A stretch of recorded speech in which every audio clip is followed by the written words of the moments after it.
we return. We're not going anywhere, friends. We're back for another series and hoping that this one is just as good as the last. Yes, I am Rich Red here alongside Kenobi. We've got another game coming up, which I think is still going to be a pretty good one. I'm actually really looking forward to it. A lot to live up to. I mean, with the entertainment value that we had in our last map. But hey, you know, we cast a lot of map 5s. Maybe this will be something similar to it. But Strix versus Saints, obviously, I think people were here last week. Know a lot about Strix and that amazing miracle victory that they had against Timeless and Saints. You know, a team that, you know, reigning champions coming from our spring series, having some changes on that roster. But Strix, who we're going to start talking about first. I mean, this roster, a lot of names that are familiar to us, but also names that are starting to really pick up in terms of notability. I'd say Taejung, and like specifically, is someone who I think looks like an absolutely incredible player, specifically on that DPS role, and complements really well with Rymazing, with Krandop. Karova was the one who made that miracle play, you know, with the Sojourn and then averting to round things out. So the Strix team, I mean, I think they've played like the most map 5s in the entirety of the tournament so far. Yeah, they've really been tooth and nail for every one of them, and even, you know, Krandop getting to talk with them specifically, and, you know, their contribution to the team and what they've been able to do and the experience that they've had so far has been a great one. And, you know, going against a team like Saints, who we can take a look at their roster now, names that we know is going to be competitive, but I think that Strix is a team that can really start to push against the force that we've seen that is Saints before. And Saints, I mean, this team has had some changes to it. I mean, bring in Vision, who I think you could argue is like one of the most clutch players we've seen in Contenders and Collegiate in the last 2 years. Someone who's incredibly gifted at that hit scan role. Rounding out this DPS line, which you could argue again is one of the best, if not like the best in Contenders. Like this team has Sam and King just waiting in the wings whenever they feel like it. Mikey's still here playing in a Winston Mida, one of the best Winstons we have in the support line. I think is probably, besides O3 Splash, is the best support line that we have. I think these are like the top two, so with Cal and Vega. So I think that as we kind of move forward in this tournament, Saints were very heavy favorites going into this one. Now that I think that there's a lot more competition coming in from like Timeless, from O3 Splash, from Strix, from Wisp, we saw how like enclosed that top 7 was. I think that it's not a guarantee for Saints anymore. Yeah, and that's what has to allow them to really keep to their strengths and be able to play at the most proficiency that they can, as we do have confirmation that our first map of Control, where we ended our last series, is going to be where we begin this one as we enter into Antarctic Peninsula. And I am, again, looking forward to seeing what that first round is going to bring to us, to see what type of adjustments might happen due to just the architecture of the round in and of itself. Yeah, Antarctic Peninsula is where we just came from in the last map of our previous series, now starting it off here in this one. Again, it's kind of a map where I feel like we have a lot of variance in terms of like what is successful on what different sub-map. You know, have sub-level very good for Winston a lot of the time. You can still play Rush there. Then there's a lot of more of those enclosed maps where you really need to play like or a Mantra or something like that. So we'll see what kind of we luck into in terms of the RNG of what map we're going to be going into in terms of sub-maps. But this is one that I would expect when we get into like predictions and stuff like this to be very close, right? I think these are two teams that realistically can make a lot happen in like the playoffs. I can expect like long runs from both of them. Even like in this tournament, in like the group stages, I think they can cause a lot of noise. And Saints, obviously the defending champions, a lot of pressure on them to try and repeat. A lot of ruckus is what I would call it. I haven't heard that word in a long time, so I had to use it. The word ruckus. It is a boomer word. So I know it's that, or what's the other one? Wicked. Wicked is another word Wicked that is... I've not heard. Like you know, it's wicked, bro. Yeah. I don't know. It's either that or neat. Neat's another one that I don't hear often, and a buddy of mine uses it all the time, and I'm just like, I can't. It's neat. That's very neat. Yeah. So we're gonna be entering in now on to Icebreaker, where we will see who is able to take the first round. Again, 1-4. Well, okay, we're going to have a subtle pause to give you more time to get your predictions in. Strix is going to be 1. Saints is going to be 2. We get a little bit more time with you, my friends, to chit-chat as we look to see what they're going to bring out to this. But back to words. Another one that's interesting besides neat would probably be like flabbergasted. What's another word? Oh, that's a good one. That's a good one, yeah. That's another one. I don't know. That'd probably be like the word that I would actually love to hear properly used in a conversation. I think we could probably use it in a cast and it'd be totally fine. Yeah, you know what? That's what we'll do. You know what I should do? I should just every cast be just like, hey, community, like, what word should I? Well, no, that could be really bad, actually. You'd have to put some restrictions on I'd have to. You see, like, a 3 follow-up retweet or like chain thread tweet of all of the criteria for the words that we can kind of work into the cast. Oh no, that'd be too much fun. But yeah, so make sure you get your predictions in before we do enter into this match. It's probably going to come back to our pretty faces for a brief moment as we do correct the issue that's going on between these two teams, unless they're all ready to go. I lied. I'm sorry. I'm such a sinner. You've denied the chat your baby blues once again. Oh my gosh, are we ever going to get over that? That's going to be such an ongoing thing. But what's an ongoing thing is the battle between these two, as I said earlier. Stop having pretty eyes. It's oh my pretty goodness. easy. Oh, goodness. Well, we're going to see how pretty this engagement's going to be between the two of them as they do initially push up towards that top half in the flanking position towards the engine room. You do see Mikey leading in on the Ram this time around to combat against Grandop, which, again, Grandop played a very stellar Ram before, knowing how to really work their way through this front line and understand the pick potential is Taejong, who you highlighted, gets a 2-piece out the gate. Yeah, I think Taejong is someone that we're going to have to keep an eye on, not just for, like, this season in Contenders, but, like, Contenders going forward. Because I think this kid is really, really talented. And for Strix, I mean, starting that thing off with this composition, we could talk a little bit about the compositional differences. We have the Moira for Kurova instead of something like the Baptiste. What the Moira offers is a little bit more of that AoE healing. And it doesn't necessarily offer the same thing in terms of that damage output that, like, Cal can bring to the table, but in these, like, very brawly scenarios, you just get blanket the entirety of your team. But if Vision just takes your head off, you're not going to be able to play. And that's what we've seen Vision do time and time again. But Rye Amazing, who is not one to sleep on, mind you, because their Sojourn play is one to really keep an eye on. Krandop even said the same thing during an interview that I had with him before the match previously, where they can really take control of the match, and I think someone to fight against Vision.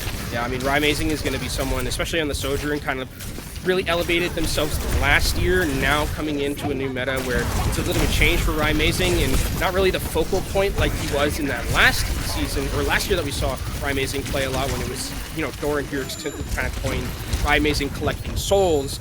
It's a little bit different now with Sojourn kind of falling off, but if any point where you can see Rye Amazing playing Sojourn rather, that's something that you can really hang your hat on for Strix, as they're going to come back into this one. Both of the DPS alts online. Can Tree find a way to get Blizzard in time to match level Taejong? I think they should. The rail shots coming in already from Rye Amazing on the high ground. Nice wall to mitigate at least from Tree, but Krandop takes the dominating fist to Cal, denying them accessibility into this fight. No recovery tactic ahead of them. Vega also extremely low, and Strix put themselves in a prime position to take this back, negating any more percentage gain. Yeah, the Sombra there from Vega, I'm not sure what happened to it, but it didn't manage to find everyone that I think Vega wanted in there, and that's going to be Strix winning that fight, and Saints having tried to buy back into that one with the Annihilation and with the Blizzard means that Strix now have a Blizzard of their own to work with, and Vega doesn't have a Sound Barrier to blanket that damage. Vision here with the Overclock is going to have to be big in this next fight, comboed along with that Amp Matrix if Saints want to find a way back into this one. We'll see if they're able to do so. 70+% accumulating. Strix in a prime position to take this fight and claim the first round.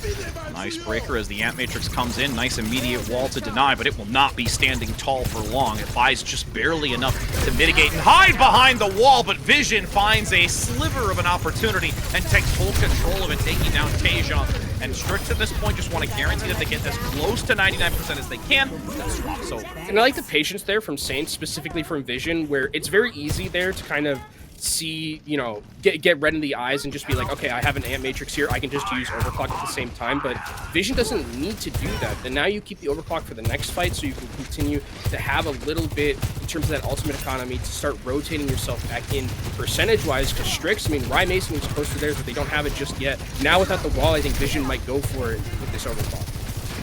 Vision, you can see again, really holding this angle. Sure that they have presence not only for the catwalk, but that downward door position is Tree able to eliminate Amazing before the overclock can be brought into the equation here. And at this point, at 70%, you need Strix to try and recover from this because they can't risk losing another. Yeah, Strix need to figure out if they want to take this fight or if they want to be able to wait, because they have a lot of key ultimates coming up online. The Coalescence is going to be a big one. You also have the overclock from Amazing. Looks like they're going to wait. Now it's going to be last fight territory for both of these teams. Tree, though, sitting here with a Blizzard. It's going to be so hard for Strix to run into this. See the Strix taking foul position up front, moving in. You've got the Annihilation active. Ultimates being unleashed from Saints. Tree gets the shutdown. Krandop is no longer present, and now it's just a domino effect.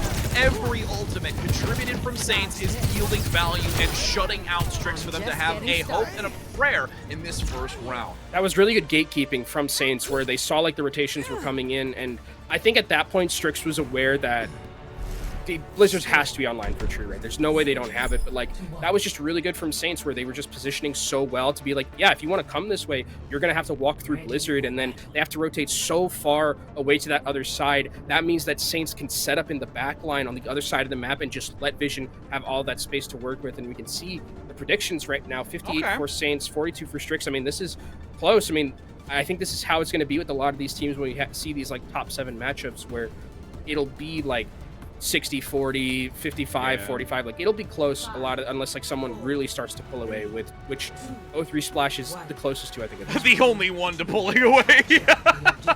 As we enter now into Labs, curious to see how Strix is going to adjust and adapt in comparison to not let this one get away from them for an easy map win.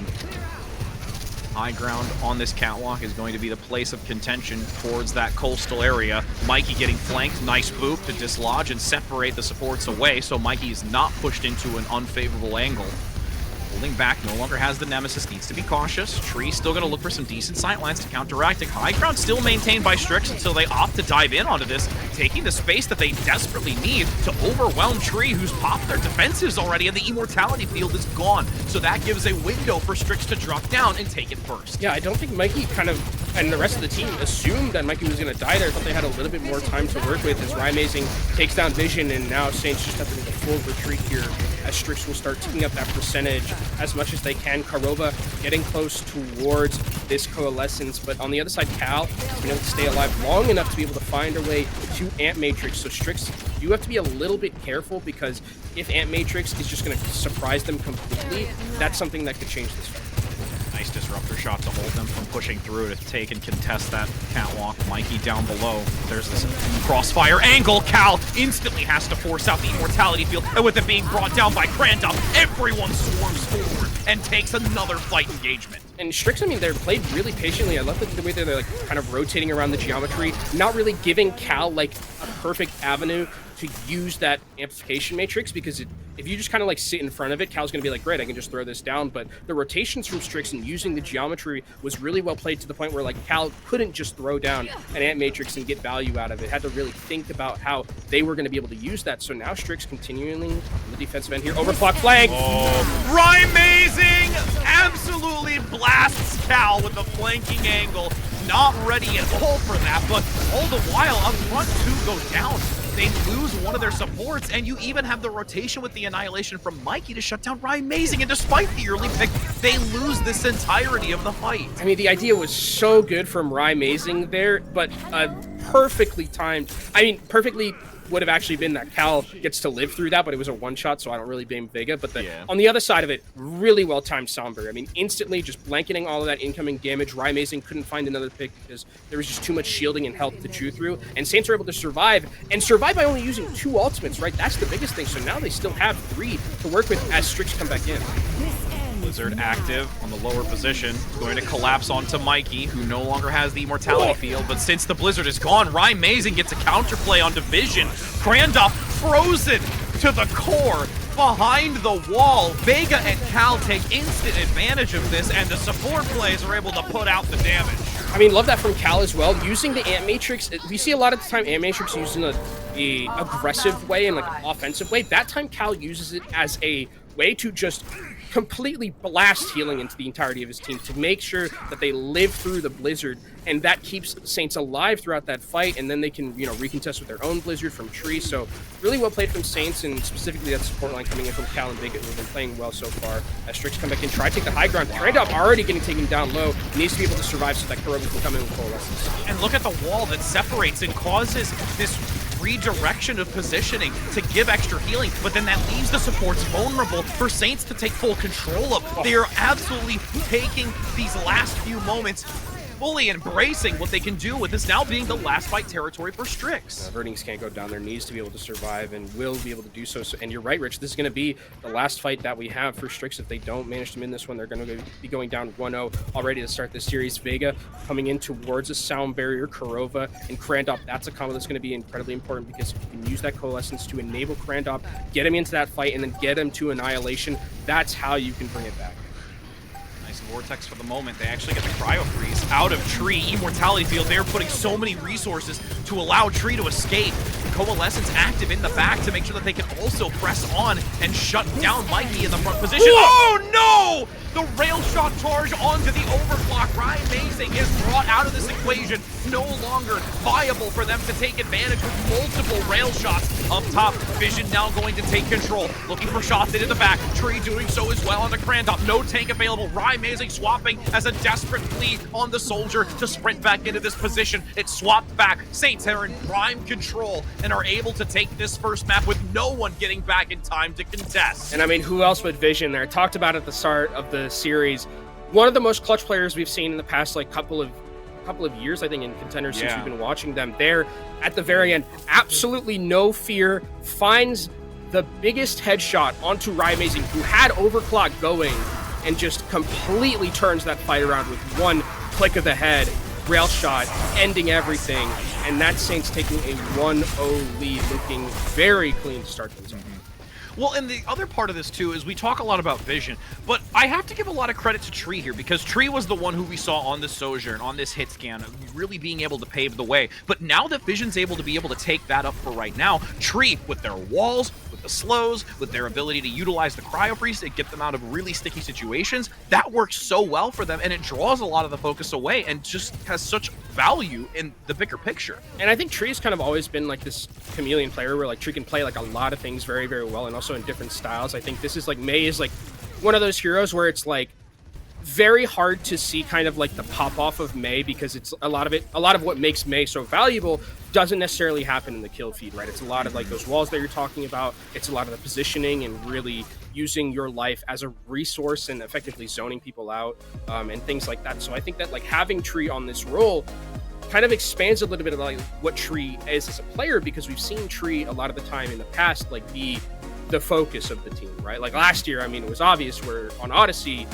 Tree was kind of the Michael Jordan of everything. Now I think having another pressure valve, which is great for a team like this, whether it was King in Spring Series, now with Vision also on this roster, Sam too, I think it's great to like kind of lift the weight a little bit off Tree. But I think the entirety of the team played incredibly well. Cal looks really good. They've been playing out of their mind. Vega, I think, is one of the best, if not the best, like main support, potentially like support player we have in NA Contenders. And this team, I mean, while they are not at the top of the table just yet, this is like a team where I always like, when it comes to playoffs, that's really where they like turn the switch to it.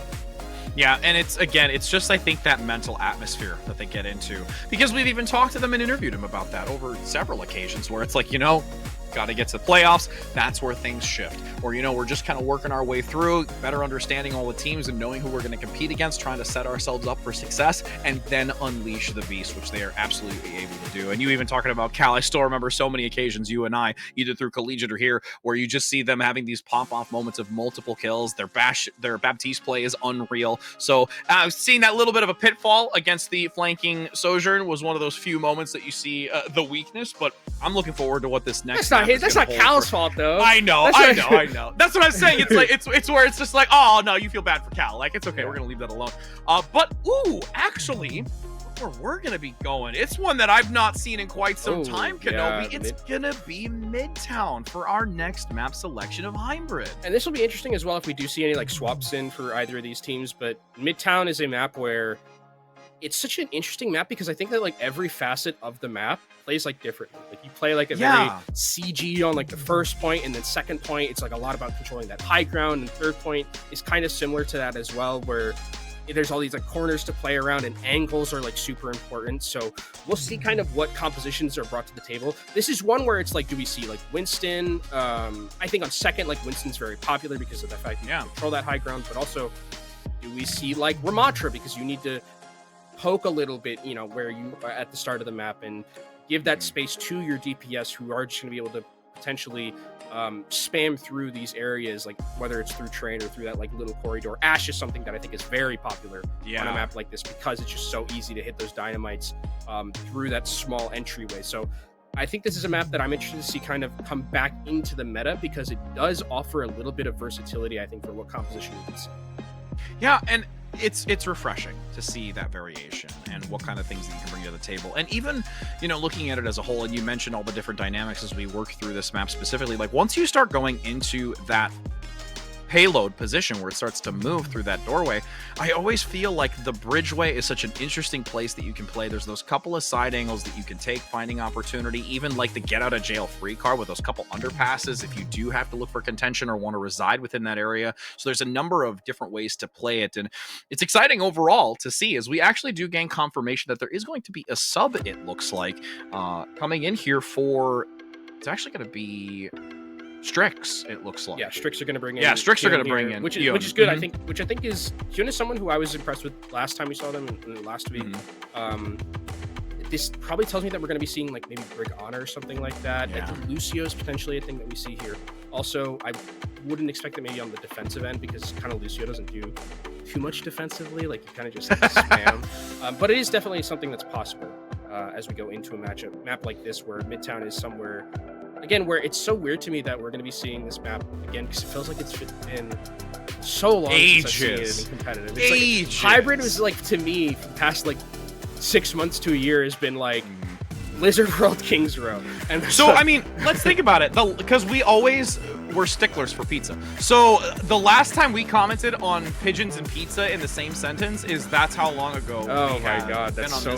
That's got to be at least last year. That's like the realest take ever that we've had so far with pigeons and pizza. As we'll probably, our ops will probably do that to us out the gate when we get into this.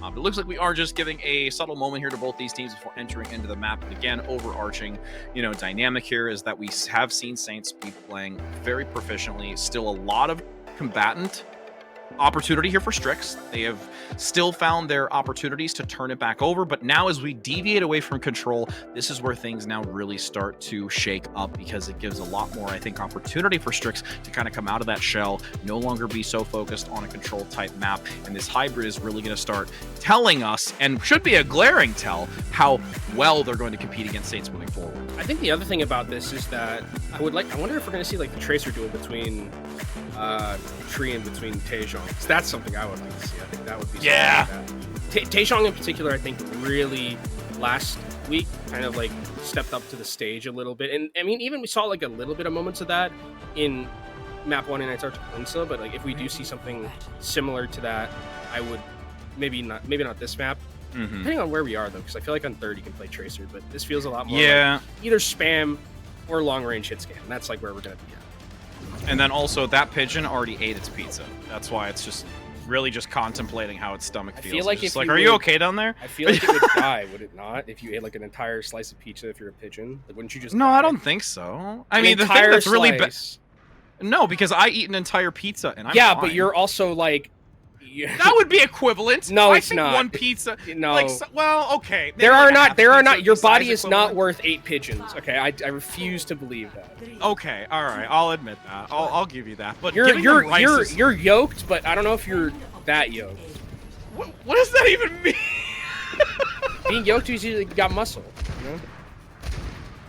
Oh, that's nice. Okay, I'll take that. You know, I'm really trying to get. I'm trying to get to the gym a little bit more. So maybe you got too much muscle to be worth 8 pigeons. That's true. That's true. I'll take it. I'll take it. As we are entering in now, as we push up to this. God, I always love our conversations on broadcast. As we do see the sweeping maneuver towards that alleyway, and just how Krandov is going to lean into this, and this Junker Queen is something that Krandov has actually played very, very well. But in moments like these, when you're separated away from the team and you don't really have as much assistance, you are going to get challenged instantly. But the support play is actually keeping Krandov alive. It was literally 50 HP remaining, and you thought they were going to go down, but there is a masterful recovery here from Strix. Yeah, and I think for Strix, I mean, this was a great rollout from them, where they kind of like took away all of the sight lines from Saints. They really forced Mikey out of position, and you could see Mikey's just gonna say, I really don't want to deal with this. I'm gonna try and opt into something else like that Winston to really just be a little bit more aggressive, because there's a potential that the healing output just from the Kiriko and from the Lucio isn't going to be able to deal with him diving into that backline with Vision or with Tree, and Mikey can play a little bit more aggressively. It's going to be a lot on Krondop to see if Krondop's going to be able to negate some of the value Mikey's going to be able to get on this Winston. Now, nice disruptor shot, kind of locking this dude down for the moment. Being very strategic in how they play, working through this phase. Barova up top.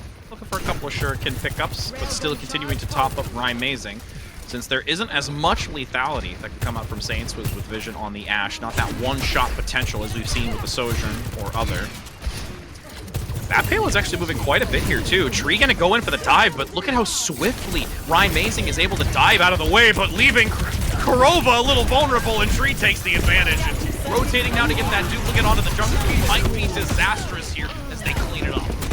Duplicate. I think this is honestly like the most fun move, is Junker. Yeah, it really is. It's so really fun. Is. Really, Ramatra's like a close second, but I love duping Junker Queen, especially if you can get the ultimate, which unfortunately Tree isn't able to do. But Tree did his job already, taking down instantly that assassination in the backline, and that's just a nano and dupe used for Saints. So now they have control of this high ground, which is going to be good for them and good specifically for Vision to try and get some value, because Vision hasn't really been able to get too much yet. Rhymazing has done a great job of just like pressuring out and just threatening Vision.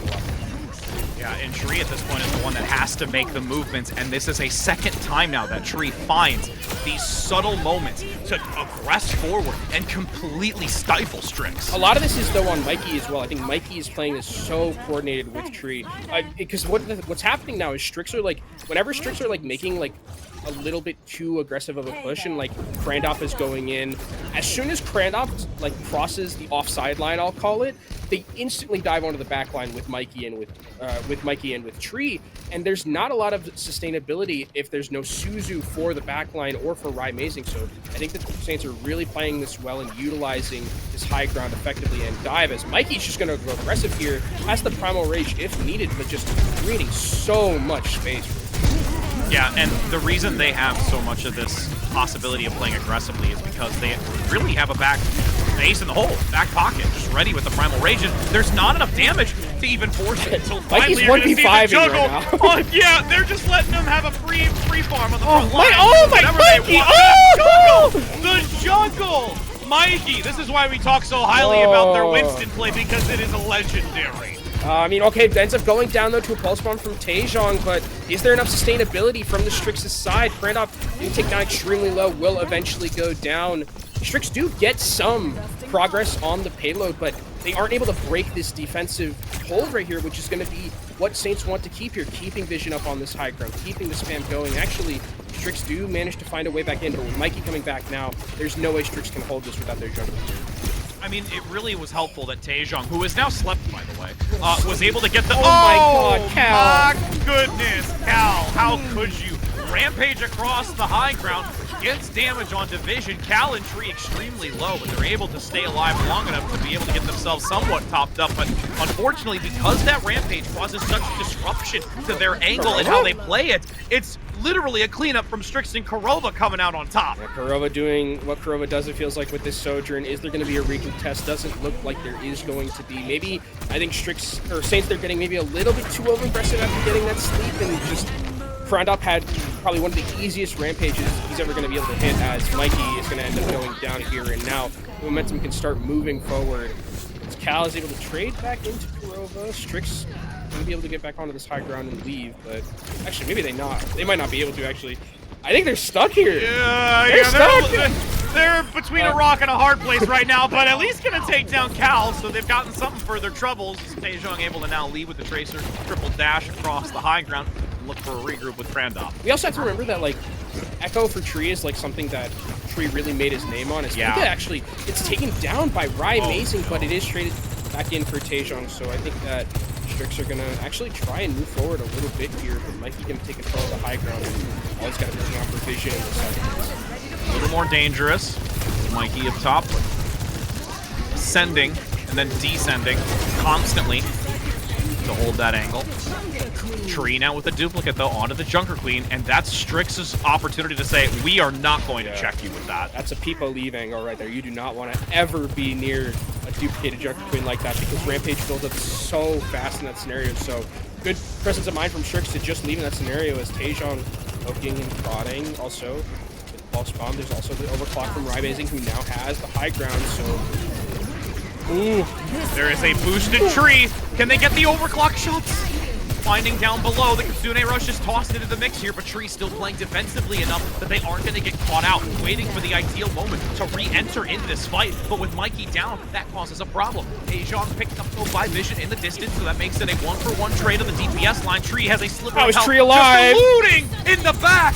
Unbelievable resilience to survive. Bob now going to also anchor on the wall with Tree rounding the corner for a focusing beam on Amazing. No, I mean, I want Vega as my support in my games, because that Vega literally gave his life to just walk forward into 5 people and just triple pack Tree so that Tree lived, and Tree was able to survive, come back in, get an execution, and Strix with what looked like a fight win aren't able to convert it into anything, and now there's just 45 seconds left for them. Rampage available for Krandop. Power Saint's going to maneuver around this one. Rally's close for Vega. That would be great to deal with it. Oh, that Jagged Blade would have been critical to get onto Vision, but able to just jump out of the way quick enough. Bionade lands, so Krandop has to play back and wait for the top-up healing. 30 seconds to go. Rampage available once again, getting blown up, and has to go back and be like, friends, please, can I get topped up? Thank you. I'm going to come again for another. Jagged Blade again goes wide. Rampage being held onto, peeking down below, going in for 2. It hits full Tree and Vega, and Tree is sent packing. The damage is too sufficient. 11 seconds now in the home stretch. The spawn advantage, though, for Saints. A pickup, counting both supports out of this. Wonderful play from Vision and Mikey going right for the back line, and now it's just a shooting gallery onto Krandop, who is attempting to utilize that fire truck as a blockade, but it will not be able to do so as everyone swarms around it, not allowing them to get this completion. I can't believe that Vega held on to that rally for that. Like, you gotta have supreme confidence in yourself to be able to be hit by that Rampage, walk back to your team, and then at like 50 health be like, yeah, okay, maybe not even 50, I think it was like 25, and be like, okay, now is the time to pop Rally, and then have faith that Cal is going to be able to heal you. Like, that was just really, really phenomenal patience in a scenario where, like, I think there were a lot of players who would have just, like, been like, I need to rally immediately here, and potentially could have died. Vega doesn't end up doing so, keeps the rally, the rest of the team goes in, Mikey with a great counter dive, and Saints are able to hold. I'm quite flabbergasted how Tree was able to stay alive. See, I went full circle, man. I went full circle with that one. We still have minimum like 2 maps left. You gotta like wait. I mean, come on. I wanted to at least use one of them. I still got some other ones to use that we talked about, but at least I got that one in for my daily talk. I actually wonder if Krandop missed Carnage. I think so. I did. It looked like it might have been. It didn't look like I heard the Carnage hit. That actually might have been the difference, maybe. Yeah, because I think if he hits that Carnage, I don't know if Vega is able to survive through the ticking damage. It would have been very close, but still, I think Vega deserves props for being able to keep it for that long and not just like panic ult. And now as we take the swap of sides, seeing if we can have Saints on the attack do the same, if not better. We do see... No. We were all real happy for a hot second, then we were all real disappointed. But it's okay. There's still going to be great gameplay. Nobody be sad. You're all still getting skins, and we're having a good time. So... And this is a little bit of a different look for Saints. I mean, running with this double flanker look, I think that this is something that... I mean, they were obviously very successful with this in the Spring Series because it's what they wanted on for the most part. But Saints now have Vision on the Sombra, who I think is a player who like is really much like a chameleon, right? They just have the smarts to be able to play almost anything, and there's a nice hack on the Krandop, but oh my god, immediately gets obliterated. There's no way Vision... I mean, I caster cursed the hell out of him right there. That was just That's my bad. I'm sorry. Yeah, that's like you having like a little voodoo doll being just like, I'm gonna hit you with a couple needles real I'm quick, just Vision. like, I'm just like, oh, Vision's so smart. He can play like everything, and then like immediately after he gets like a good hack off, he just gets absolutely blasted by the entirety of Strix. And Strix start off with a nice defense, start things off. Minute already taken off the clock, and not too many ultimates to talk about right now, but they got to get Vision. If you're Saints here, you got to get Vision into a good position, that back line, and maybe respect potentially the incoming damage and scout. Yep, gotta pool the resources in the necessary area. Wanted to get this EMP is critical. Mikey in the bubble needs to be careful though. The disruptor shot still does quite a bit of chip damage on that high ground, but supports are there. Quick and easy for Cal and Vega to get Mikey topped up, looking for another engagement. Jumps up to the high ground window. Still getting some long-range firing with that right-click and goes in for Amazing! And with the melee land jump damage, it's enough to take them down and now follow through in the train cart onto Kurova. So with both of those down, Strix is going to find a real challenge to counteract this, especially with Tree on the Tracer, having a field day right now with the quad kill. I mean, the primary just here from Krondop, and he's actually gotten both of the supports, as with Taejong now also not in this fight. Krondop needs to find a way out, though, and I think this Pulse Bomb should be able to secure kill on the Krondop. I mean, this is recontestable for Strix. They can come back into this. They have Nano Rally. Like, this is a way back in. Yeah, Krondop really buys enough time here, and with this drawback from Saints, massive opening and only giving up one tick. Kenobi EMP now comes in from Vision, only onto 2. Do they have to follow through? They're coming up short. The juggle is there as well from Mikey off on a side angle. Amazing is still alive.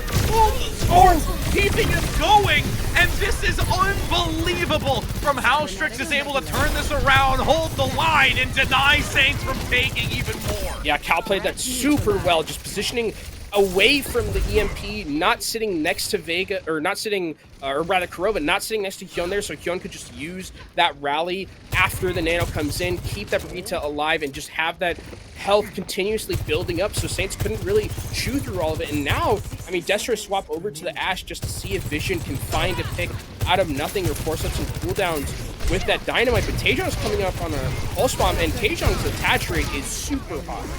Yeah.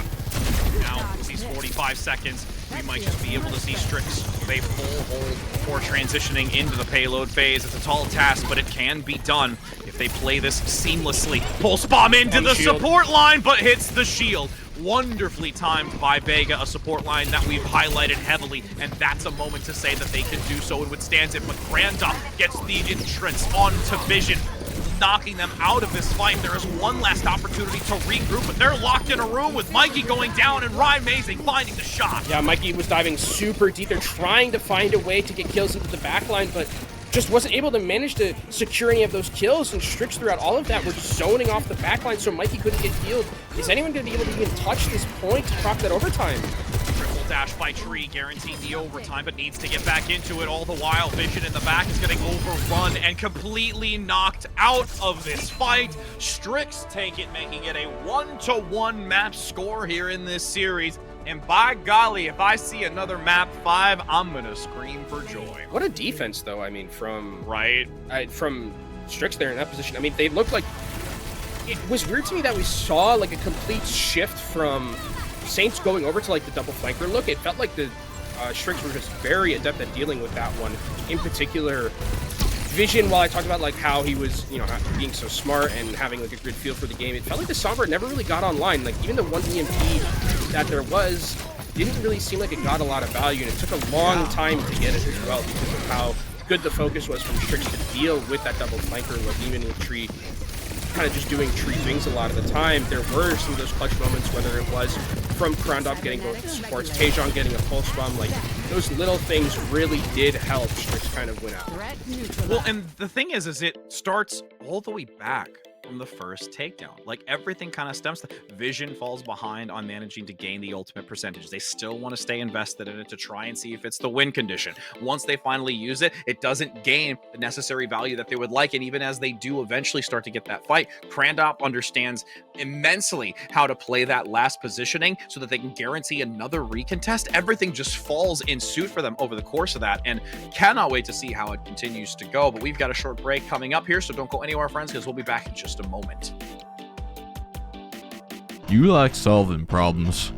Problems like how to stop that Tracer from deleting your backline. I know just what you're thinking. Go bring a turret.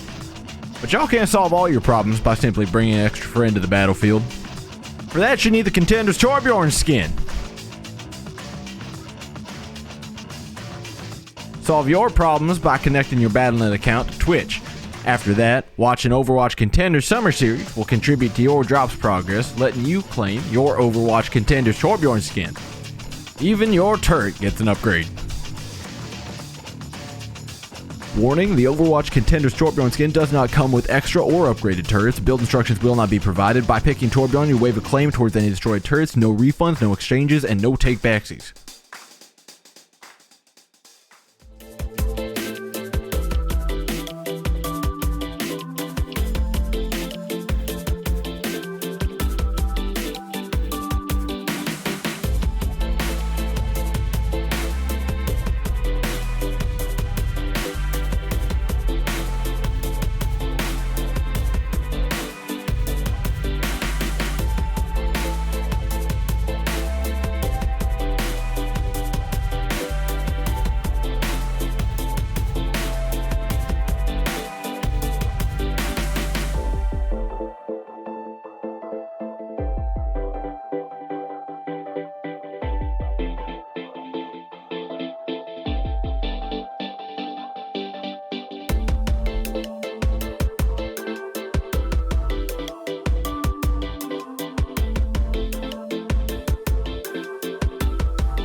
Why, hello there, friends. We're going to continue on to help you get your Torbjorn skin. And also bring you a third map, which is going to be exciting. I'm Rich Red here with Kenobi, and we're going to be heading to Watchpoint Gibraltar, my friend. We get to see it again. I mean, again, this is another map where Winston's in the reign supreme. I don't know if we'll see, like, too many switches. I would expect not. What I do want to see, though, is if we're not seeing any switches, please give me Widowmaker matchups. Please. Yes. I'm down with Ashe, too, but, like, I want Widowmaker. I know Widowmaker, like, has fallen off recently, especially with like the nerfs that she's had. Yeah.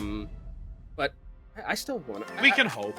I still think she's cool some of the times. That's a hot take, probably. Would you say that she's neat?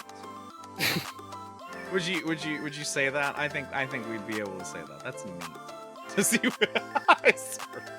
That's two. That's two that I've weaved in. We still got time. What was the other one that you like wanted to have weaved into this broadcast? Now. Yeah, you said flabbergasted. You said neat. I said flabbergasted. I said neat. What was the other one now? Chat, help me. We'll figure it out. Me. I don't know. Well, actually, no. We won't figure it out. Let's just skip over it. Yeah, we'll just skip over it. Okay.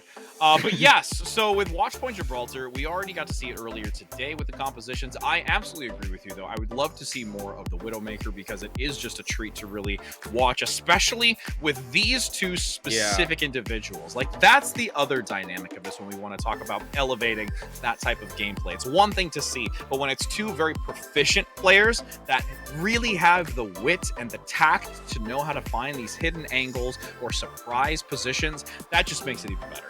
I agree with you there, and I mean, I think that it's, you know, with all the nerfs that she's had, I think it is hard to like kind of find a place for her, especially with like dive being so prevalent, and Ashe being like kind of good at the current moment. I think that Widowmaker is like very niche at this point, and it could be played on like probably only like Gibraltar or some things like that. But I wouldn't be surprised if this was just an Ashe versus Ashe matchup, which I think is something that Vision is totally fine taking. I think long-range hit scan is very much Vision's wheelhouse. I think Hanzo potentially also be something that we see, because Hanzo, especially because it's Vision's Hanzo, and whenever we've interviewed people about Vision's Hanzo, everyone's like, yeah, it's just a cheat code and you just win. So that's definitely something to look out for too. I think that we'll probably still continue to see like the Winston versus Winston matchup, and on a map like this where like the supports can play like relatively back, I wonder if we'll continue to see like this very much, you know, counter dive, like dive versus counter dive type thing, where it's like if you're diving in, I like have to dive onto your back line and like see if I can get kills. And a lot of it comes down to like which support line can live the longest. Is it going to be like Cal and Vega, or is it going to be Hyun and why did the name just completely exit my brain? I literally saw it like 2 seconds. Hyun and Kurova. Okay, there we go. Yeah, Kurova. I saw it like on the screen, and then I was just like, oh, I'm gonna make this point, and then I immediately just forgot what I was forgot the name that I was gonna bring up. But yeah, it's like Hyun and Kurova, and then also Cal and Vega.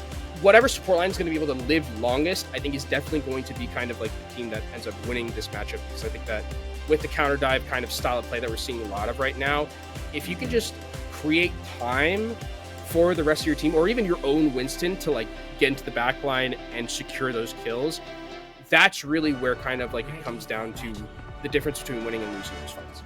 Yeah, it's absolutely true. And again, it's the quick-witted plays that really get you out. It's so high risk, high reward too. It's like, hey, like I have to go in onto this and we're gonna see if we take the fight. It's crazy what we've been able to see though. In some of these support lines, their ability to counteract, deny, and just outlast for as long as they have is really impressive. As we go, I mean, the thing about this one as well, when we go into like the defensive end for Saiyans, we're like, we already see Vision going to be on the Ashe. So now it's going to be like for Strix. Do we see them like opt in to like go for that Widowmaker? Because it is a moment where you could have like a very slight chance of an advantage with something like the range advantage that Widowmaker would have, or are you going to go to something else? And actually, it doesn't look like they want to match up at all into that hit scan role. It's going to be Riot Amazing on the Tracer and Taejong on the Echo. It's going to be very tricky for Taejong. Has to play super careful here, because Vision is not someone you want to screw with on hit scan. Like, you got to play very, very close to your chest if you're Taejong, because if you step out of line once, I think your head gets taken off. Yep, and with those subtle moments, Vision has been able to make plays on multiple occasions. Tree already getting a pickup onto Kurova, forcing back Strix, looking for the regroup. They've got the spawn advantage, so it won't take too long, but that just lets Mikey sit pretty, reset, go back to their position, and look for the next engagement. And I mean, you could see Taejong really can only just poke like every now and again, right? You know, whenever stickies are up, go in, see if you can find the stickies onto Vision, potentially force him out, but Taejong just has to play around this geometry, because you have to respect the incoming damage from the Ashe. You can see Taejong playing so closely to this wall until they can enter into it. Nice wall for the moment. The barrier denying that spam fire onto Vision specifically, even dropping down below. Taejong, just you see the threading of the needle from Vision, dropping down below again to not be within the sight lines, collapsing onto Mikey, who's playing overly aggressive, but all the while the focus here onto Mikey. You see both supports get so low, and Hyan specifically goes down. Yeah, the supports got absolutely evaporated there. I think for Strix right now, they're struggling to like find a way into this, because of the fact that, like, again, they can't really get to Vision without literally forcing every single cooldown, and Vision has a lot of pocket around him to be able to play with, right? Cal's there with a nade. You also have Vega, who's holding shield all the time and just pocketing Vision in a lot of the scenario. And even though Vision isn't like doing incredible in terms of the damage numbers, just staying alive is what he needs to do, as Mikey just goes into the back line and is able to find a couple of kills. Great find just in time as the pulse bomb was there, and it's going to just continue gaining value afterwards, even though it was used more so as a survival tactic. 78 HP. He's fine. And still just gonna fall back. No worries, no sweat off my back. We're good. And now it's about, I mean, this is like the last chance saloon, it feels like, for Strix here. They will have the ultimates to work. That's like the biggest thing now, is if you have just ultimates that can just overwhelm right here and you can just kill Vision, like, then you can finally like break this defensive end. But you're gonna have to probably use Nano and Primal just to get up here onto this high ground. They do take away the blue boxes, but there goes Krondop having to use that defensively, and is slept as well. What a great play from Cal. And then they're going to whip shot him back to make sure that they don't recover from it. The Nano now onto Mikey just to get some extra damage down below. Taejong needs to get something, and they go for the duplicate, but it's on the Ana. More so, I think, to survive through it by resetting the health value since they were so low and contribute to recovering for Strix for another engagement. Ana is a good dude, but here comes Mikey into the back line with that dive. John actually using that rally to keep the rest of the team blanketed up. Strix, though, their health bars are dwindling so fast, Rich. Unbelievable. There's a nice whip shot at least, though, to get rid of Tree. That's 1 out of 4 that you need to worry about. There is a great sleep onto Krandop, still managing and withstanding a lot of it. Bob down below, keeping contention onto the payload even further. So you do see this pulse bomb looting and managing to get 1. Cal is the next on the chopping block and will be picked up by Taejong. They are able to work their way through this and finally gain distance enough to reach this checkpoint. Tree is going to look for contention to buy some time with the recall as well, but that's the only person that they can really have to do so, and it won't last long enough. And I mean, that was really just, I think the ultimate's overwhelming, and the thing about it is like, they weren't really getting kills at the start, but what it did was it just broke the defense, and Vision, had to go to the low ground. It's a much easier diveable target there, and then finally Strix were able to really start to take that space away and create the momentum that they needed, as Yun is going to get antied here. Is he going to get taken down? Nope, it's going to get peeled out of cover. Nice recovery, able to clean it up. Primal once again looking for a juggle fest, the one that we see consistently dominating in them. And Mikey's going for a third. I'm finding a corner. Knows how to triangulate those deaths. My goodness. Oof. I mean, that was just spicy. That's the second time in the series that we've seen him just juggle the supports to death off of just one Primal. And it's awesome to see, like, when Primal can just be used as an offensive win button, right? Like, I think that there's been a lot of talk about Winston, but there aren't a lot of Winstons, I think, who can pull that off as consistently as Mikey has throughout the entirety, I think, of his career. Not the entirety of his career, but, like, at least the last year and a half, I'd say. Yeah. Nice bash to come up front, attempted to try and keep him occupied. Nano again onto Mikey. Big bio nade. Oh my goodness, but look at the counterplay coming in. There is still a pickup onto 1. Mikey is down. It is going to be Saints drawing back most likely for the moment while Tree looks for harassment, since you do still need Strix to get back to a full 5, so that doesn't really net them anything. Yeah, but Strix have a full 5-pack of ultimates in their bank, and again, it's just them going to try and overwhelm the entirety of Saints with their wallet at this point. Strix now come back into this, a minute left for them. Where the card is, I mean, I think this is rich. The last chance they're going to get. Karova's dead to Vision! Oh, that's a disastrous pick, and Krandop might not be long for this world either. Nope. Nope, gonna go down. Tree comes in swiftly to get that execution. This is what you not want to see. Now it is final fight territory, and everything relies on this engagement. Yeah, now it's definitely. Oh, finally, Taejong takes down Vision. Huge pick. That means Vision actually isn't able to get the Bob as well, but Taejong in the back end is going great healing stick though. Tree comes in with a pulse bomb and now makes it an even 4 for 4, but that's actually bought enough time that Vision is back in, so it's a 5 versus 4. Taejong, low supports are gone. Mikey clocks in once again. Another day at the job, just putting rest to supports. Unreal with 10 seconds to go. Remember when I talked about how it's gonna matter like which defensive support line lives the longest? When Mikey is primal raging you don't get to live. This is just every single time Primal Rage is up, the supports are dead. The Nano goes on to Taejong just to try and desperately bring this one back with the Bob. I mean, it's still being fought over here, Rich. Now, Vision gonna get rid of Bob for contention. It's no longer there. They have to lean forward. Bob gonna knock up Amazing and gets picked up. No one's close, no one's home.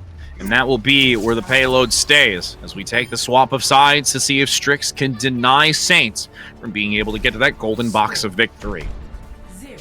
It is a possibility right now for the defensive end of Strix. I think if they move back towards the Ash, we saw Taejong play pretty well on it a couple of times, but man, this defense was, I mean, because we're going to see a Vision highlight reel, but wow, between the wall and the shield, just perfection. And then we get more of this. Juggle. The transfer is the craziest part. And then he finds again Kurova in the air, juggles them to death. Here even, I mean, gives his life, but trades out for Kurova. I mean, it's not...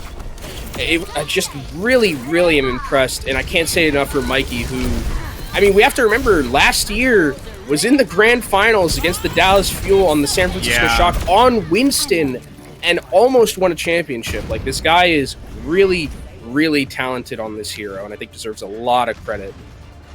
Cracked out of their mind, indeed, as we do take that swap opportunity now for Strix to put up a defensive hold for the ages to try and keep them in a favored place to go onto a match point. But Saints can't count them out with what they've been able to do performance-wise, and I am just scared of this individual. If I were to ever enter into a lobby with Mikey as a support, I'm pretty sure I would hate my life. He also has, I think he has the most ultimates used in the lobby right now. So he's just, I mean, he's farming. Just spamming it. Yeah, just spamming them, yeah. He's farming right now. And I think Saints on the offensive end, like not really changing too much about themselves. Strix, though, I think doing the smart thing and not opting in for the Echo. I think you really need that defensive Ashe in the back pocket here, because you need to be able to not only like have that spam ability, but also deal with Vision. Vision cannot be left alone here on the high ground by himself, and Taejong needs to be able to take this matchup. And there's already massive value that Vision's been able to gain. Couple of decent body shots onto Taejong, and then the Dynamite as well. Nice play with the Bionade to land onto Korova, who's found themselves losing their life very early in some of these fights as of late. Another shot from Vision taking down Taejong, and this one, it lands between the eyes. Crandop is still around here, and maybe Vision can... The Dynamite... Oh, that's unfortunate. Nobody saw that. Yeah, Nobody that's... saw that. I mean, he used up all of his... energy to get those couple of headshots that he saw, but It's like the Sojourn power-up. it is basically. But this is fine, because Strix, like, look at them, they have to retreat all the way back, and look at all of this high ground that Saints get to take now. Yep. You can see Crandop gonna get instantly denied. Whether it's from the whip shot or it's from the coach gun, either is never good against Crandop. With now 2 minutes and 40 seconds still residing in this high ground position, able to get topped up with the Dynamite dissipating. And you can just see Saints playing this so patiently. Huge anti. What a nade from Korova, who was not able to get the initial fight, comes back in tenfold, landing a nade for the ages. 4-man nade right there. Good lord. I mean, that was the one way I think they were going to break that defense. If Korova just backboarded a nade up there, took down everyone's health bars, and Saints have to give up all of that positioning that they worked so hard for. And I mean, it's a little bit of a scary situation for them, because they have to get back up onto this high ground. I think Strix are going to have to, leave this high ground eventually, but it's still just time that's being taken off the clock here. And Tree, with a pulse bomb, could look to maybe find something in that back line. Not going too far away from the rest of the squad until there's an opening down below into the server room. Sticking close with the rest of the team, not wanting to take these 1v1 picks just yet as they flank around. That is the recall. Rymazing needs to use the dashes, but it is Tree waiting for that transition to the server room health pack and completely shuts them out. Now you've got this nano boost that's going to be coming through. You've got the energy and the opportunity to turn this back around. Nice sleep, though, onto Mikey, mitigating the Primal Rage, which we've seen gain massive value before. Trading consistently in this server room, it is still going to be Strix yielding the better end of this and forcing back Saints. And I mean, again, it's another anti-nade from Korova, who finds the backline. Cal instantly went down at the start of that fight, which was huge because they needed the nano to be able to stay alive and hold themselves in there, especially putting it onto Vega's Brig. And now I think with where the card is, Rich, and if this fight is as elongated as we've usually seen them, this could be the last fight that we see for Saints. They luckily have a nano to work with to throw onto either Tree or onto Mikey to create all that space that they want. But Rymazing is potentially at a point where he can find a pulse bomb and find his charged pulse bomb and change this fight completely. Now Crandop, ooh, there is the rock in the way, so it keeps Crandop on the high ground for the moment to force back the supports. Taejong goes down, Tree finds the pick. Mikey re-aggressing onto Rymazing, who gets out, thankfully, in time. Pushing back in, Korova hit by the Bionade, but there's no one close enough to get the damage. Vision's the Tesla Electric is basically just going to be chip damage onto Hayon, who's going down. This is just unfortunately devastating for Strix. It will guarantee that Saints can push the remaining portion of this as they finalize the last two. Nice opportunity to disengage to at least save some of Strix. Crandop specifically, that is now 2 minutes and 30 for this final stretch. 2 minutes and 30 to basically get to the end of the map here as Vision, I think, just pick Sombra to go quicker towards that back line. And now the spaceship is where we're going to see a lot of the posturing happen here, because we need, if Mikey can hold this like effectively, it's just going to give so much space for Saints to work with here. But if Strix can kind of fight for it effectively and force down Mikey, that's going to give Taejong a lot of ability to sit on that high ground and really pump out the damage as they go through. But I mean, oh, what a nade! Oh my God, Cal! Wow. That's a kill. And there's the pickup. Mikey gets it. And the second, consistently, on 4 separate occasions, whether it's primal or not, eliminates the support line. And now is putting them into a very devastating spot where they have to get back to this as a full 5 and look for a final stand. Yeah, and I mean, I don't even know without their Tracer if they're going to be able to do so. I mean, you should see Hyun is right here, but actually, Hyun's just dead here. I don't think there's a way back in. The Nano is actually going to be used to keep him alive.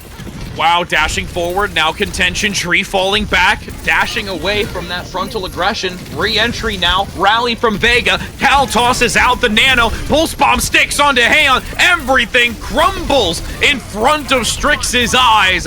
Saints are able to work through the initial defensive hold that was quite well from Strix at the start, but fall shy with a harsh engagement just in front of the spaceship. They've got 4 meters left to go. They've dialed themselves in and now put themselves on a match point. Yeah, no heroics from Kiriko this time.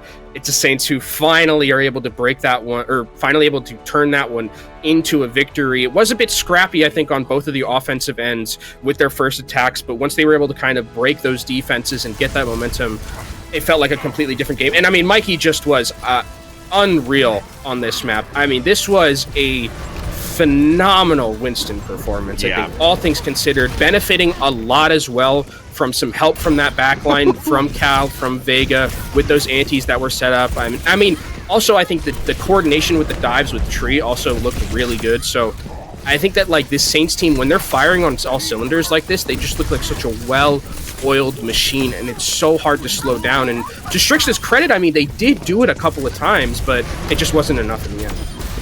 Yep, and we'll see if they're able to continue putting a lot of applied pressure onto Saints and deny them accessibility from bringing this to a hopefully 5 mapper. Maybe we'll see another opportunity for Saints to do so, but well-rounded performance as a whole. And like you said, just this understanding, again, those 2 key moments specifically. One, it was just the Winston play as a whole, but I loved that moment where Tree has a full just read on exactly how the escapability is going to happen with it, denies that grab on the small health pack in the server room, just all these different just reinforcing moments to your point. I can't wait to see how this next one's going to go, and it's really something for Strix as well, is, you know, they've been with their roster and the highlights of these players and their independent skill and how they've been able to grow over the course of last week and this week, with only having 3 days of an opportunity to practice before going into their first game, really have stepped up. Yeah, I mean, I think because of the fact that they have like a lot of these new players who are very, and a lot of them are on ping as well. That's like the crazy thing is like they're playing this good, you know, while having, you know, some sort of, I don't want to say disadvantage or anything, but like ping is something that's like very difficult to play on, especially if it's like Winston or something like a Tracer. So I think that they are really stepping up to the plate and playing incredibly well against the champions of last season. And that last map was very close. I think every map so far we've seen from them has been very close. And as we go into our next map, it looks like we do have confirmation. It is going to be New Queen Street, which is not one that I've seen in a while. I feel like it's been Esperanza more so than anything. Yeah, I mean, that's been the go-to for a lot. And we always have some interest when it comes to New Queen Street because it highlights specifically a lot of those little nooks and crannies, the smaller avenues, the methodology behind potentially some Swiss Tracer cheese, play, which like we've seen. Yeah, Swiss cheese. Always have to look to food for us, and I'm okay with that one from Door. I'm okay specifically with that one. But yes, New Queen Street, interesting one. Excited to see that Strix is going to be playing that one and looking how it's going to favor them, as we actually do have a sub going to be coming in again. We're going to see the swap from what we had initially. So we're going to have Avertings coming in place and being able to adjust that support line just ever so slightly to see if it's enough to turn this around. We have seen Hyun playing we have seen Hyun playing some of the Lucio. I think specifically, what map was it? On Midtown, right? We saw Hyun come in and play that Lucio, but I think Avertings is like now the Lucio like specialist, and on a map like Push and New Queen Street, like you need kind of like Lucio to be there to really just like be able to get back into to be able to make those rotations and like avoid some of that Swiss cheese potential that you can get caught out. So I think that that makes sense with what the sub we're seeing from Strix, and I would expect maybe that so this would be a map where it's like I would maybe expect like Junker Queen to come out, because I think that mirroring the Winston, Crandop has been playing really. It's not like Crandop has been playing bad on Winston, but when Mikey's playing this good, it's definitely difficult, I think, to like match up in the mirror. It's scary, absolutely. But the other thing too is, with the Junker Queen and how it plays against the Winston, it does have viability with being able to catch potentially Mikey off guard, Jagged Blade specifically, really understanding the timing to gain that accessibility to shut it down. But it looks like... Well, my point doesn't matter because... I was just going to say, is that accurate? Are we going to have that happen? The tree tank? You know, you were talking about versatility, hero pool depth, what they started on. You know, this might just bring us to a map 5 just for funsies. D.Va is just Fat Tracer. That is true. I saw that I saw JR producer talking about that. This is one I was not expecting. This is a weird one to me. I don't know what this means in terms of like the tank we're gonna see. I mean, maybe it is gonna be the D.Va. Yeah, this is not one I was at all expecting. I've been caught off guard here by the Saints. You and I both are just kind of sitting here pondering and just wondering what's gonna happen. Yeah, this is gonna be fun. That's all I could say, friends. This is gonna be fun. What is he gonna play? I mean, King is in, so that's good. I mean, King is very good. King's good. I mean, the King Vision DPS line seems like really good to me, but like I Tree on tank. You know, if there's anyone who I think could probably pull it off, it is Tree. So we'll see what Saints bring to the table. For all of our viewing audience at home, this is for you.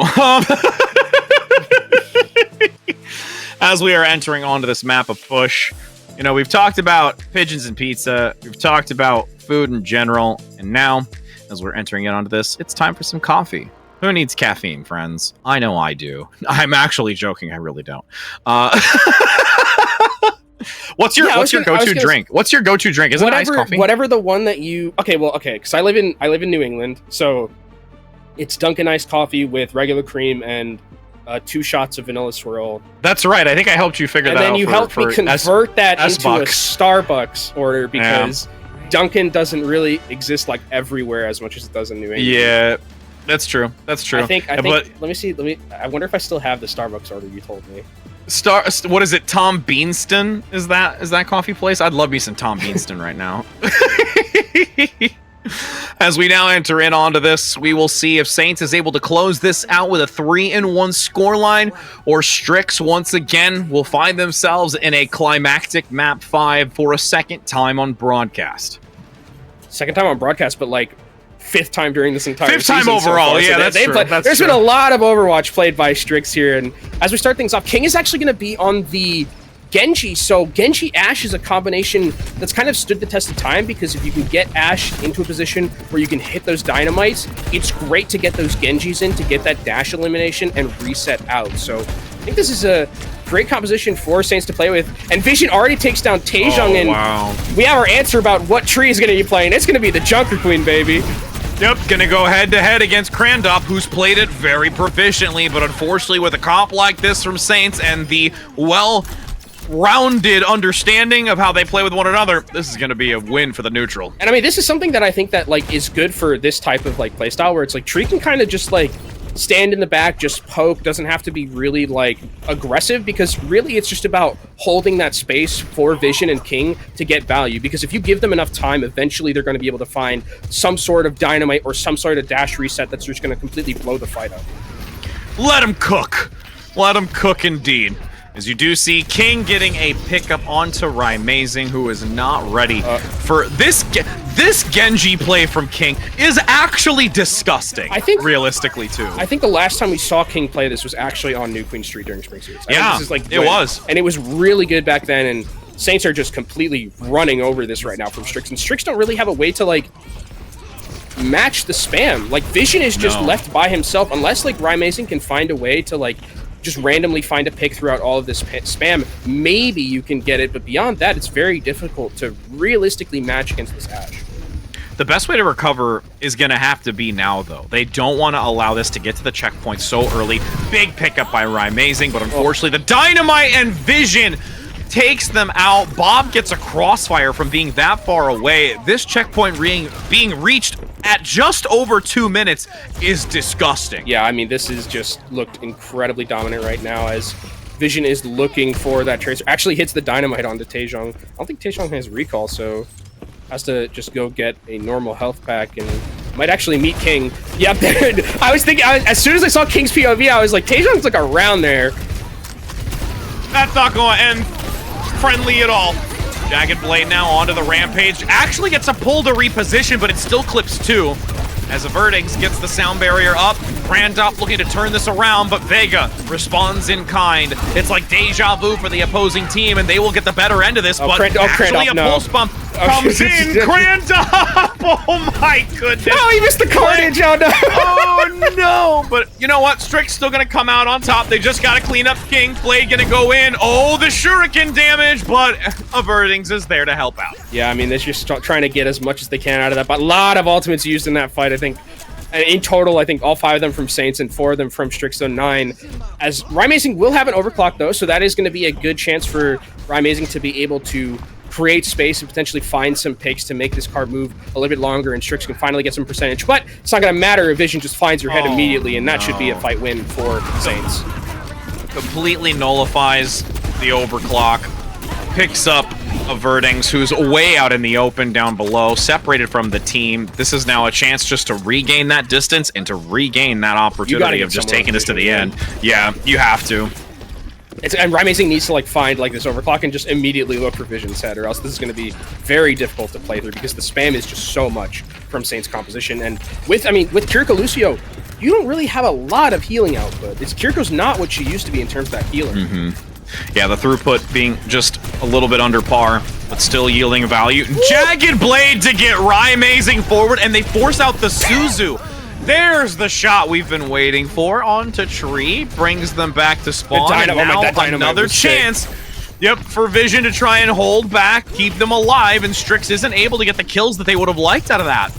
And I mean, Strix, they don't get the kills, but they also keep ultimates, which is a big deal, right? They win that one just by the virtue of having that neutral fight where they pick off Tree, and now they have probably about a set of 5 ultimates in this next fight to be able to match what Saints are bringing to the table. But Vision can make this into a 6v5 and completely disrupt with this Bob. Ooh, Kitsune rush to swing around the corner. Everyone from Saints is going to respect and fall back. They actually look for a flanking angle onto the bot so it can't continue to move forward. King gets the pickup onto Taejong and now cycles back with a swift reset. Gets that positioning, gets the deflect, has to run for their life, and unfortunately can't escape Rymazing, who's got the overclock finally active, holding onto that for about 2 minutes, if I'm not mistaken, and the bot has actually pushed all the way back for Saints. Yeah, they stole the bot. Really good Suzu there from Cal to be able to keep the rest of the members alive, but that Rampage is absolutely nuts from Krandop and should be able to turn this fight back around, but it might not even matter too much. I mean, yes, they win the fight, but look at the bot. It's basically back where Saints had it all the way pushed, so it's a fight win, yes, for Strix, but at the cost of every single one of their ultimates, they don't get that much progress. Yo, Vega's just like, fam, buy some time. I'm gonna keep pushing. That's good just macro. Buy some time. It's really good macro. I love when teams do that on push. Now Krandop's in the coffee house up top, looking to regroup back down below. 4 minutes to go. Still needs to reach this checkpoint. Strix has a long road ahead of them. King now with the blade. Rampage available. And a sound barrier to boot. Saints in a good position to play this angle and watch this corner. And realistically, Krandop continues to get punished up front. Look at how much damage is going into them. They don't want to use a cooldown here, so it's strictly just the supports keeping them healed up. Now on the high ground, up through the gym way. Look at a unleash to counteract against Taejong, who's taken a chapter out of King's book with the Genji play. Man, this is just so patient and methodical from them. Yeah, I mean, look at all the time that's been leached off of the clock right now. They started this, poking phase at, 4.5 minutes, and now here comes King going in.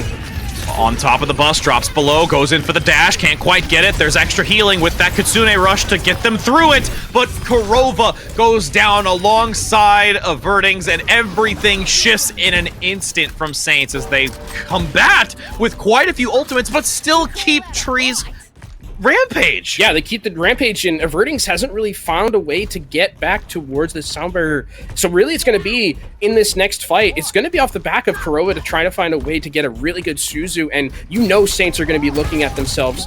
They're going to be trying to find a way. As soon as that Suzu goes out, they're going to wait for that call, and then the Rampage is going to come through. 2 minutes and 40 seconds. Keeping a watchful eye on the Rampage. Kitsune rush is active. Moving forward.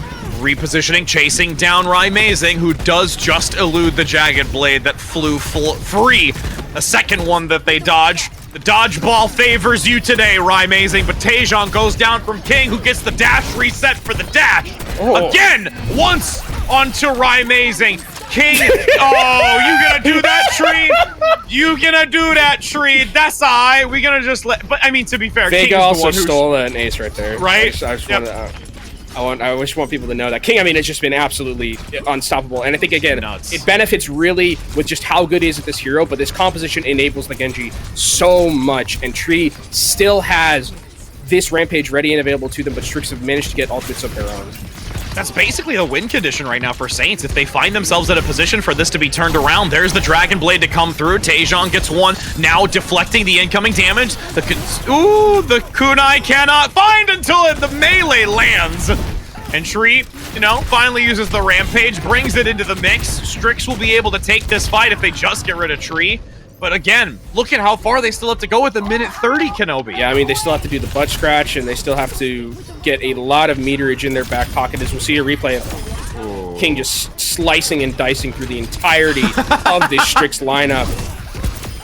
And Rich, I mean, dirty, so dirty. How dare you, yeah, Vega? Vega actually, that's a kill steal. That's an ace steal. I'd be mad. Now the overclock is active, gets a pick up onto Vega, and the second onto Tree. Still at least something here for Vision for their troubles, with Raimazing needing to be very careful as Bob now no longer on the field. And they push. They'll be able to get this checkpoint here since there were so many taken down, so that's one step to many they have left. Yeah, I mean, they have to win probably like 2 or 3 more fights. I mean, yeah. It's going to be very difficult. And that's also with the fact that they're going to get this checkpoint right now, and that's going to be 10 seconds that's just off the clock. So you literally have to be perfect from here on out if you're Strix, and you like it has to be off the back of this Rampage from Krendov and potentially this Kitsune Rush from Kurova. They don't have anything else near close, and that's an instant kill onto a Verdings disaster.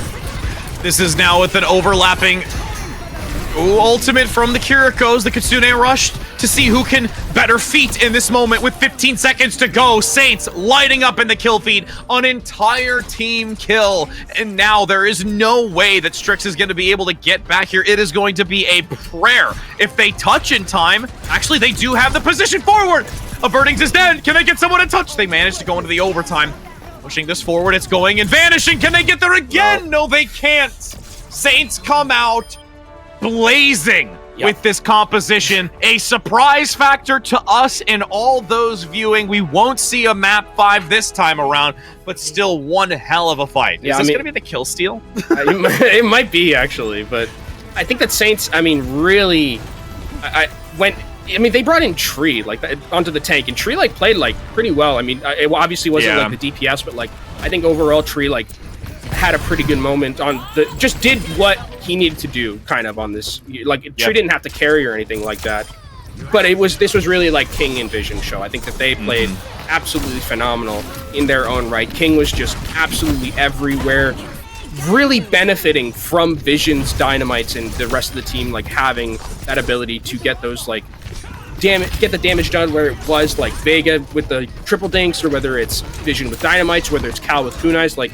they really enabled King, and King returned it tenfold.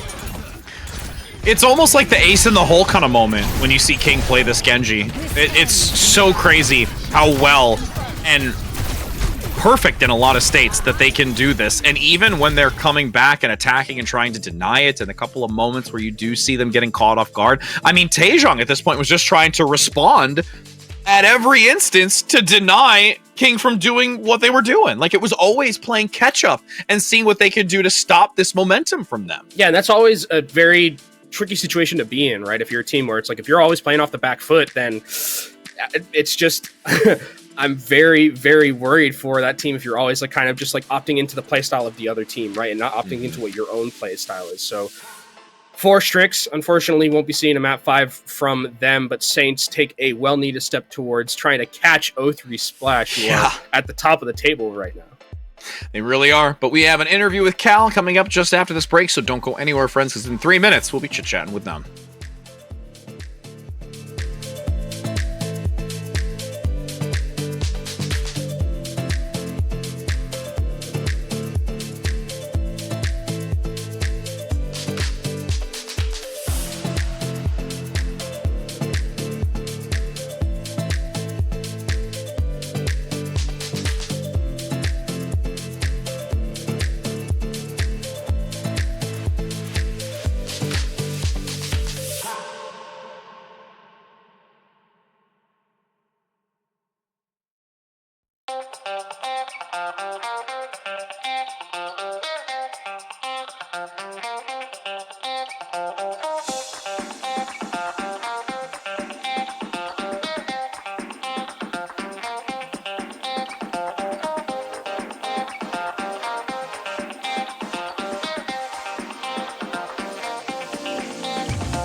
And we're back, my friends. We have the opportunity to have a few words with Cal after Saints are able to take a victory 3-1, not seeing a map 5. I know you were all upset, but still a show to be put on. My friend, Cal, I know we chit-chatted before going into the interview. I know you're feeling great after that one, aren't you? Feeling okay. Feeling fine.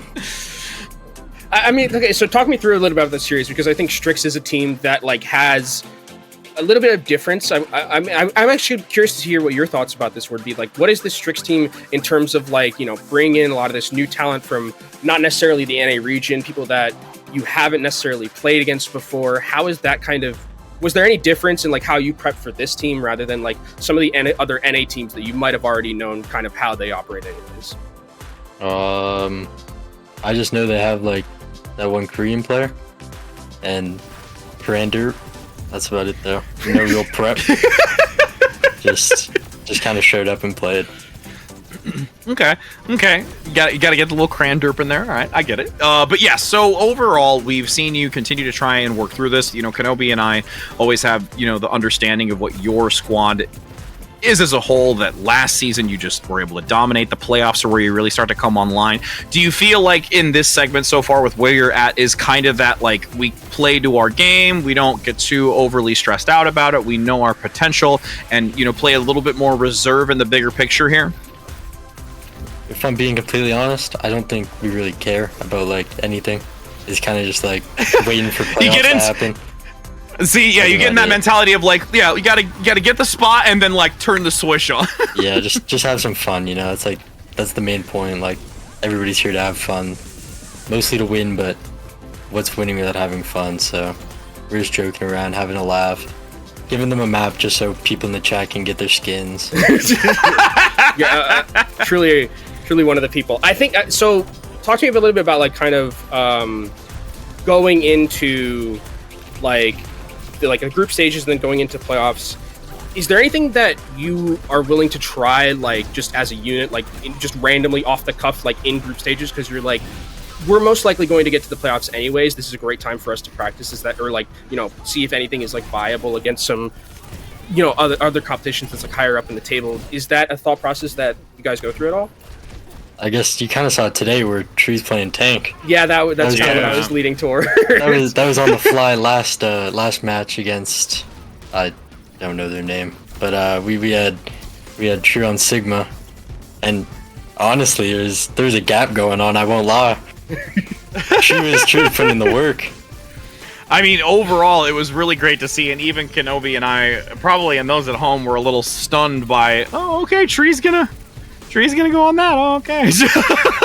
I mean, realistically, though, it was very well played overall. King, when we get to see them on that Genji, is also just a real sight to see. We don't get to see it as much, but it's been an absolute pleasure being able to see that unfold. So overall, what was the reasoning for Tree? Because you mentioned something about False too, if I'm not mistaken, right? That False wasn't able to hop in for the role because we don't really want to see Mikey on that. There's three reasons. It's False is on vacation. We have to give King their petty map, of course, you know. King's gotta like stretch, gotta get off the bench every once in a while, so and Mikey. It's so nice that you let him play Genji too. It's so nice that you let him play Genji.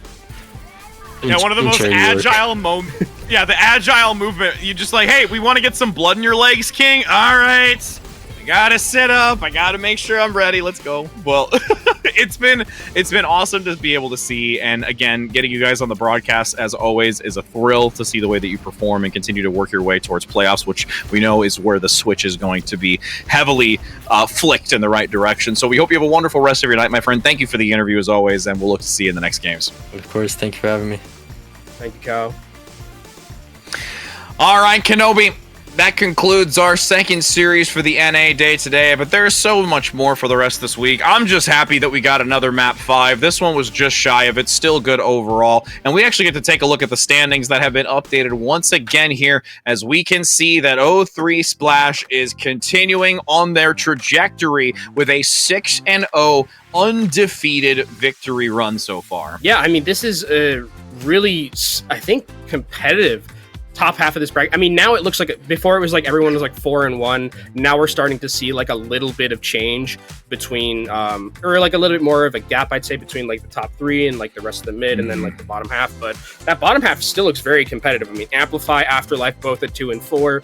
Rift Worldwide and Dragon Dance still have ways back into this if they, you know, can win a couple of games. So not everything is like set in stone right now. While 0-3 Splash is at that 6-0, still, I think there are some teams that could potentially catch them off guard. But I think that we are like in a very, very competitive part of Contenders right now. And while, you know, it's funny that Saints are always like, we're just waiting for playoffs. Like, there's still some teams that are putting in the work to try and like, really, really get back at them in playoffs. They definitely do. And also, just we did get updates as well. So that 4th and 5th position could be a little bit of a shifting since their game is still going on between the two. So that will be refined a little bit later after the broadcast, most likely as we are closing it up. But we can take a look at what the 18th tomorrow is going to look like for North America, which is going to be Afterlife versus Rift to start the day off. And then we do conclude it with Wisp versus O3 Splash. I'm excited for that one, not only because it's the top half of the tier list, but we also get to see O3 Splash in their prime live on broadcast. I'm also excited for that Afterlife Rift one because that's also a series that is going to be very important in deciding who is going to be able to get that last playoff spot, if there's going to be able to get that last playoff spot or fall lower in the standings. So I think tomorrow, a lot of stakes for that first game, and then also Wisp versus O3 test or O3 Splash is going to be a great litmus test to kind of see where potentially that break in the tier is between the best of the best and the more middle of the pack, I'll say. Absolutely. And with that, it's going to be interesting. I can't wait for us to be able to conclude as we go nearer and nearer towards the tail end of this. Again, playoffs are just around the corner, but there's still some opportunity to see the work. But with that concluding today, we know what tomorrow is, and we're looking forward to seeing you in that broadcast. But, from us, we have no more. We've given you a map 5. We've had an extended map 4, and, a lot of talk about words and food. So I don't think we can ask for anything more to give to them. Can we, Kenobi? I think that's pretty good for today. That's pretty much our standard right now. That's what we do. All the boxes checked. My whiteboard right there has always got all of those things there. It's like, do I hit each of them? Absolutely. I think we went through the entire list and we got it all done. Gauntlet. Absolute gauntlet. But again, from us, we hope you have a wonderful rest of your night. Take care, happy gaming, and we're looking to see you for more action tomorrow.